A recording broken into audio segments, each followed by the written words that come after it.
Load സ്വർഗീയ സന്ദേശം എന്ന പ്രോഗ്രാമിലേക്ക് എല്ലാവർക്കും സ്വാഗതം. ഇന്ന് ഞാൻ നിങ്ങളുമായി പങ്കുവയ്ക്കുന്ന വിഷയം നിന്നോട് മനസ്സലിയുന്ന ദൈവം. ലൂക്കോസ് വിശേഷം 7-ാം അധ്യായം 13-ാമത്തെ വാക്യം. അവളെ കണ്ടിട്ട് കർത്താവ് മനസ്സലിഞ്ഞ് അവളോട് കരയേണ്ട എന്ന് പറഞ്ഞു. അവൻ അടുത്ത് ചെന്ന് മഞ്ചം തൊട്ടു, ചുമക്കുന്നവർ നിന്നു. Praise the Lord. പ്രിയ ദൈവമക്കളെ, നമ്മുടെ ദൈവം മനസ്സലിയുള്ള ദൈവമാണ്. ആർക്കും നിന്നോട് മനസ്സലി ഉണ്ടായില്ലെങ്കിലും കർത്താവിന് നിന്നോട് മനസ്സലിവുണ്ട്. മനസ്സലിവ് എന്നാൽ എന്ത്? മനസ്സിലെ അലിവ്. ഒരു വ്യക്തിയോട് അലിവ് തോന്നുക, ഒരു വ്യക്തിയുടെ സങ്കടം കാണുമ്പോൾ നമ്മുടെ ഹൃദയത്തിൽ ആ വ്യക്തിയോട് നമുക്ക് മനസ്സലി ഉണ്ടാകുന്നു, ദയയുണ്ടാകുന്നു. നമ്മുടെ മനസ്സിൻ്റെ ഉള്ളിലുണ്ടാകുന്ന ആ വ്യക്തിയോട് ദയ കാണിക്കുവാൻ, അതായത് മനസ്സലിവ്, ആ വിഷയത്തോട് അലിവുണ്ടാകുക.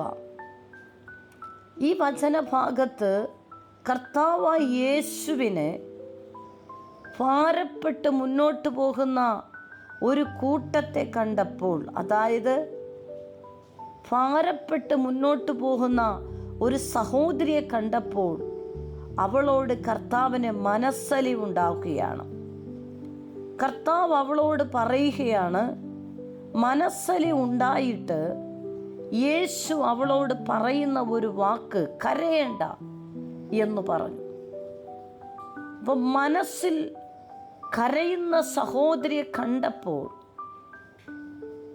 കരഞ്ഞുകൊണ്ട് പോകുന്ന ഒരു സഹോദരിയെ ദൂരത്തു നിന്ന് യേശു കണ്ടപ്പോൾ യേശുവിന് ആ സഹോദരിയുടെ മനസ്സലി ഉണ്ടായിട്ട്, അവൾ കരയുന്ന വിഷയം മനസ്സിലാക്കിയിട്ട്, അവൾ കരയുന്ന വിഷയത്തോടുള്ള വേദന മനസ്സിലാക്കിയിട്ട് യേശു അടുത്ത് ചെന്നിട്ട് ആ സഹോദരിയോട് പറയുന്നു, കരയേണ്ട എന്ന് പറഞ്ഞു. ഈ സന്ദർഭം യേശു തൻ്റെ യാത്രയുടെ നടുവിൽ താൻ കാണുന്ന കരഞ്ഞുകൊണ്ട് പോകുന്ന ഒരു കൂട്ടത്തെ കാണുമ്പോൾ,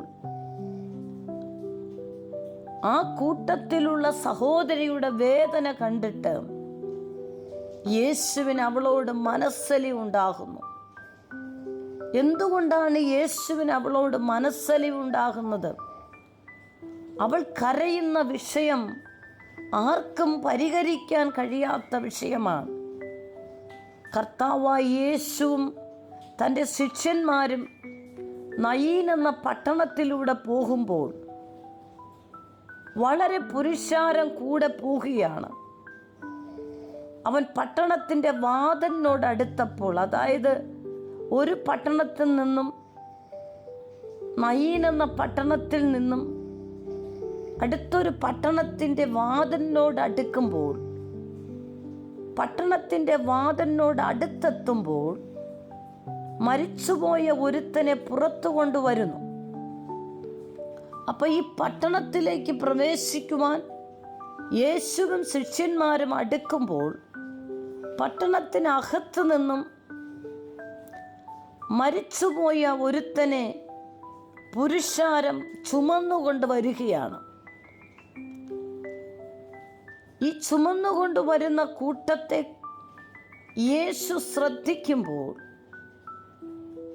കരച്ചിലോടും വിലാപത്തോടും വേദനയോടും കൂടെയാണ് ഈ മരിച്ചുപോയ വ്യക്തിയെ ഈ പുരുഷാരം പട്ടണത്തിൻ്റെ അകത്തു നിന്ന് പുറത്തേക്ക് കൊണ്ടുവരുന്നത്. യേശു ഒരു നിമിഷം അവിടെ നിന്നിത് വീക്ഷിക്കുമ്പോൾ ഈ മരിച്ചു കൊണ്ടുവരുന്നത് ഒരു ബാലനാണെന്ന് മനസ്സിലായി. അതുമാത്രമല്ല, ഈ ബാലൻ അമ്മയ്ക്ക് ഏകജാതനാണ്. യേശുവിനിതെങ്ങനെ മനസ്സിലാകുവാൻ കഴിഞ്ഞു? ഈ മരിച്ചു കൊണ്ടുവരുന്ന ബാലൻ്റെ കൂടെ ഈ അമ്മ കൂടെ വന്ന് കരയുകയാണ്. യേശു അന്വേഷിക്കുമ്പോൾ ആ സഹോദരി ഒരു വിധവയായിരുന്നു. വിധവയായ സഹോദരിക്ക് ഏക മകനാണ് മരിച്ചുപോയത്. ഇത് കണ്ടപ്പോൾ യേശുവിന് ആ സഹോദരിയോട് മനസ്സലി ഉണ്ടാകുന്നു. പട്ടണത്തിലെ ഒരു വലിയ പുരുഷാരവും അവളോട് കൂടെ ഉണ്ടായിരുന്നു.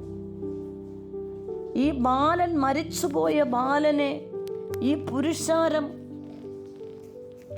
കുഴിച്ചിടുവാൻ, അതായത് അടക്കുവാൻ കൊണ്ടുവരുമ്പോൾ ഈ സഹോദരിയും മരിച്ചുപോയ ബാലൻ്റെ കൂടെ നടന്ന് കരയുകയാണ്. അപ്പോൾ ഒരു വിധവയാണെന്ന് യേശുവിന് മനസ്സിലാകാനുള്ള കാരണം, യേശു അവിടെ ആരോടും ചോദിക്കുന്നില്ല, അന്വേഷിക്കുന്നില്ല. പക്ഷേ ഇവളുടെ നിലവിളിയിൽ യേശുവിന് മനസ്സിലായി, ഒരുപക്ഷെ ഈ സഹോദരി ഇങ്ങനെ നിലവിളിച്ചു കാണും, എനിക്കാരുമില്ലല്ലോ കുഞ്ഞെ, നീ എന്നെ തനിച്ചാക്കിയിട്ട് പോവുകയാണോ? ഈ ഭൂമിയിൽ നീ മാത്രമായിരുന്നു എനിക്ക് ആശ്രയം, ഇനി എനിക്ക് ഈ ഭൂമിയിൽ ആരുമില്ലല്ലോ എന്നുള്ള നിലവിളിയും എന്നുള്ള വാക്കുകൾ ഉച്ചരിച്ചു കൊണ്ടായിരിക്കും അവൾ ആ മരിച്ചുപോയ ബാലകനോട് കൂടെ സഞ്ചരിച്ച് അവൾ നിലവിളിച്ച് കരഞ്ഞുകൊണ്ട് വന്നത്. അപ്പോൾ യേശു ഈ കരയുന്ന സഹോദരി ശ്രദ്ധിച്ചപ്പോൾ യേശുവിന് ഒന്ന് മനസ്സിലായി, ഇവളൊരു വിധവയാണ്. 2 മരിച്ചുപോയ ബാലകൻ ഇവൾക്ക് ഏകപുത്രനാണ്. ഇവൾക്കിനി ഭൂമിയിൽ അവകാശമെന്ന് പറയാനോ രക്തബന്ധമെന്ന് പറയാനോ ഇവൾക്കാരുമില്ല എന്ന് യേശുവിന് മനസ്സിലായി. ഇത് കണ്ടിട്ട്, അവളെ കണ്ടിട്ട് കർത്താവ് മനസ്സലിഞ്ഞ് അവളോട് കരയേണ്ട എന്ന് പറഞ്ഞു. അവൻ അടുത്ത് ചെന്ന് മഞ്ചം തൊട്ട് ചുമക്കുന്നവർ നിന്നു. അതിനുശേഷം യേശു പറയുന്ന ഒരു വാക്ക്, ബാല്യക്കാരാ എഴുന്നേൽക്ക എന്നു ഞാൻ നിന്നോട് പറയുന്നു എന്നവൻ പറഞ്ഞു. മരിച്ചവൻ എഴുന്നേറ്റിരുന്ന് സംസാരിക്കുവാൻ തുടങ്ങി. അവനെ അമ്മയ്ക്ക് ഏൽപ്പിച്ചു കൊടുത്തു. എല്ലാവർക്കും ഭയം പിടിച്ചു. സ്തോത്രം. പ്രിയപ്പെട്ടവരെ, ദൈവത്തിന് ഒരു കാര്യവും അസാധ്യമല്ലല്ലോ. എൻ്റെ ദൈവത്തിന് അസാധ്യമായ ഒരു കാര്യവുമില്ല. കർത്താവിന് നമ്മോട് മനസ്സലിവുണ്ടായാൽ, കർത്താവിന് നിന്നോട് മനസ്സലിവുണ്ടായാൽ, മനുഷ്യൻ അസാധ്യമെന്ന് പറയുന്ന ഏത് കാര്യത്തിലും സാധ്യമാക്കി തരുന്നത് സ്വർഗത്തിലെ ദൈവമാണ്. ഇവിടെ ഈ സഹോദരി ഒരു വിധവ, അവൾക്ക് ഏകപുത്രൻ, ആ പുത്രനാണ് മരിച്ചു പോകുന്നത്. അടക്കുവാൻ കൊണ്ടുപോകുന്ന ആ സമയത്ത് യേശുവത ആ പട്ടണത്തിനകത്തേക്ക് കടന്നു വരികയാണ്. അതിനർത്ഥം നിന്റെ വിഷയം ആർക്കും പരിഹരിക്കാൻ കഴിഞ്ഞില്ലെങ്കിലും, നിന്റെ വിഷയത്തിന് ആർക്കും പരിഹാരം തരുവാൻ കഴിഞ്ഞില്ലെങ്കിലും, നിന്റെ വിഷയം തക്ക സമയത്ത് നീ ദൈവത്തോട് കരയുമ്പോൾ, ദൈവസന്നി കൊടുക്കുമ്പോൾ, ആരും നിന്റെ സങ്കടം കാണുവാനില്ലെങ്കിലും, ആരും നിന്റെ വിഷമം കാണുവാനില്ലെങ്കിലും, നിന്റെ അവസ്ഥ നീ ദൈവത്തോട് പറഞ്ഞ് കരയുമ്പോൾ, തക്ക സമയത്ത് നിന്നെ വിടിവിക്കുവാൻ തക്കവണ്ണം ഇതാ ഈ ബാലനെ ഉയർപ്പിക്കുവാൻ, വിധവയായ ഈ അമ്മയ്ക്ക് നഷ്ടപ്പെട്ട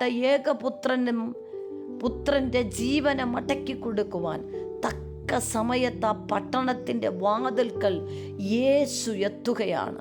അതിനർത്ഥം, എന്നെ കേൾക്കുന്ന പ്രിയപ്പെട്ടവരെ, നിന്റെ ജീവിതത്തിൻ്റെ കണ്ണുനീരുകളെ തുടയ്ക്കുന്ന ദൈവമാണ്.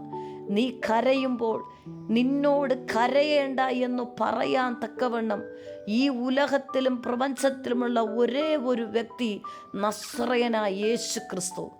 നീ കരയുന്നത് കർത്താവിൻ്റെ സന്നിധിയിലാണെങ്കിൽ, നീ കരയുമ്പോൾ നിന്റെ കരച്ചിൽ കർത്താവ് കാണുമ്പോൾ, നീ കരയുന്നത് കർത്താവ് കേൾക്കുമ്പോൾ, ആ സമയത്ത് മനുഷ്യന് അസാധ്യമായത് ദൈവത്തിന് സാധ്യമാക്കി തരുവാൻ കഴിയുന്ന സർവശക്തനായ കർത്താവ് നിന്റെ കരച്ചിൽ കേട്ട് നീ കരയുന്നത് കാണുമ്പോൾ എൻ്റെ കർത്താവിന് മിണ്ടാണ്ടിരിക്കാൻ കഴിയത്തില്ല. നമ്മുടെ കർത്താവ് മനസ്സലിയുള്ള ദൈവമാണ്. ഈ സഹോദരി കരഞ്ഞ് നിലവിളിക്കുന്നത് കണ്ടപ്പോൾ യേശുവിന് അവളോട് മനസ്സലിവുണ്ടായി. യേശു ആ ബാലനെ ചുമന്നു കൊണ്ടുവരുന്ന, ബോഡി ചുമന്നു കൊണ്ടുവരുന്ന മഞ്ചത്തിൽ ചെന്ന് യേശു തൊട്ടു. അതിനർത്ഥം യേശു നിൻ്റെ വിഷയത്തെ തൊട്ടാൽ ആ വിഷയം പരിഹരിക്കപ്പെടും. ആമേൻ. യേശു തൊടുക മാത്രമല്ല, യേശു നിന്നോട് പറയും, നീ ഇനി കരഞ്ഞ വിഷയത്തിന് ഇനി കരയേണ്ട, ഈ വിഷയത്തിന് പരിഹാരം വന്നിരിക്കുന്നു.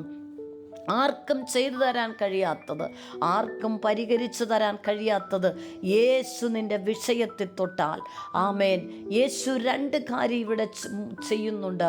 ഹല്ലേലൂയ. പ്രധാനമായിട്ട് ഭാരപ്പെടുന്ന സഹോദരിയോട് യേശു പറയുന്നു, സഹോദരി നീ കരയേണ്ട. അതിനുശേഷം യേശു ആ മരിച്ചുപോയ ബാലകനെ കൊണ്ടുവരുന്ന മഞ്ചത്തിൽ ചെന്ന് തൊട്ട നിമിഷത്തിൽ ആ ബാലൻ ജീവൻ പ്രാപിച്ച് എഴുന്നേൽക്കുക മാത്രമല്ല, അവൻ എഴുന്നേറ്റിരുന്ന് സംസാരിക്കുകയാണ്. അതിനർത്ഥം നിൻ്റെ ജീവിതത്തിൻ്റെ മേഖലകളിൽ എന്നെ കേൾക്കുന്ന പ്രിയപ്പെട്ടവരെ, നിൻ്റെ വിഷയം മരിച്ചുപോയ വിഷയമായിരിക്കാം. അതായത് ഇനി ഒരിക്കലും സാധ്യമല്ല, ഇനി ഒരിക്കലും ഒരു പ്രവൃത്തി നീ കരയുന്ന വിഷയത്തിൽ ഉണ്ടാകത്തില്ല എന്ന് ഒരു കൂട്ടം പുരുഷാരം, ആമേൻ, ഒരു കൂട്ടം ജനം നിന്നെ നോക്കി പറഞ്ഞാലും നിൻ്റെ കരച്ചിൽ സ്വർഗത്തിലെ കർത്താവ് കേട്ടാൽ നിന്നോട് പറയും, കരയേണ്ട സഹോദരി, നിന്നോട് പറയും, കരയേണ്ട സഹോദര, നിൻ്റെ വിഷയത്തിന് പരിഹാരമുണ്ട്. അതേ പ്രിയപ്പെട്ടവരെ, എന്നെ കേൾക്കുന്ന പ്രിയപ്പെട്ടവരെ, നീ ദൈവസന്നി കരഞ്ഞാൽ നിൻ്റെ വിഷയത്തിന് വിടുതലുണ്ട്. നീ കരയുന്നത് ജീവനുള്ള ദൈവമായ ഉടയവനായ യേശുവിനോട് നീ കരഞ്ഞാൽ നിൻ്റെ കരച്ചിൻ്റെ ശബ്ദം കേട്ടിട്ട് എൻ്റെ കർത്താവ് മിണ്ടാണ്ടിരിക്കില്ല. നിന്നോട് പറയുന്ന ഒരു വാക്കുണ്ട്, കരയേണ്ട, നീ ഇതുവരെ കരഞ്ഞതു മതി, നിനക്കൊരു വിടുതൽ ഞാൻ നൽകും.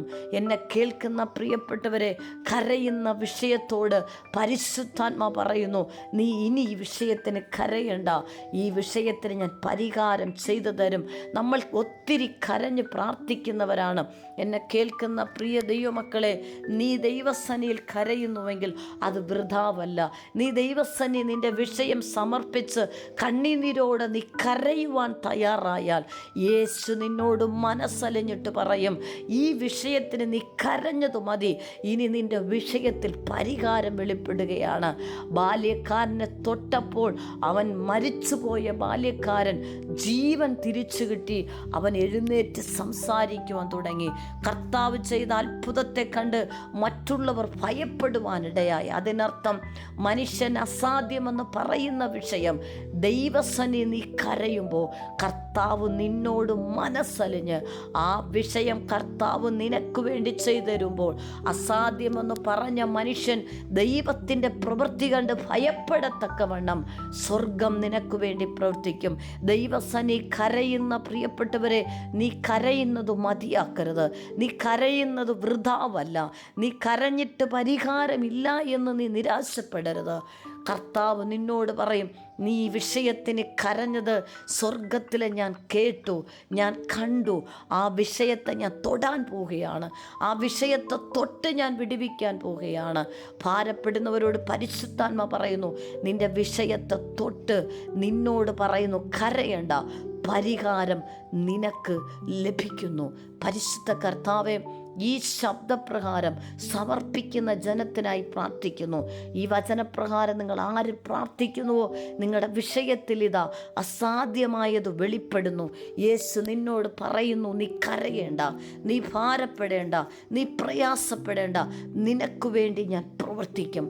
കർത്താവേ, അങ്ങനെ വിഷയങ്ങളുമായി ഭാരപ്പെടുന്ന മക്കളെ പരിശുദ്ധാത്മ തൊട്ട് ആ വിഷയത്തിൽ പരിഹാരം അയച്ചു മാനിക്കുന്നതിനായി സ്തോത്രം. യേശു ക്രിസ്തുവിൻ്റെ നാമത്തിൽ തന്നെ. ആമേൻ. God bless you. ആമേൻ.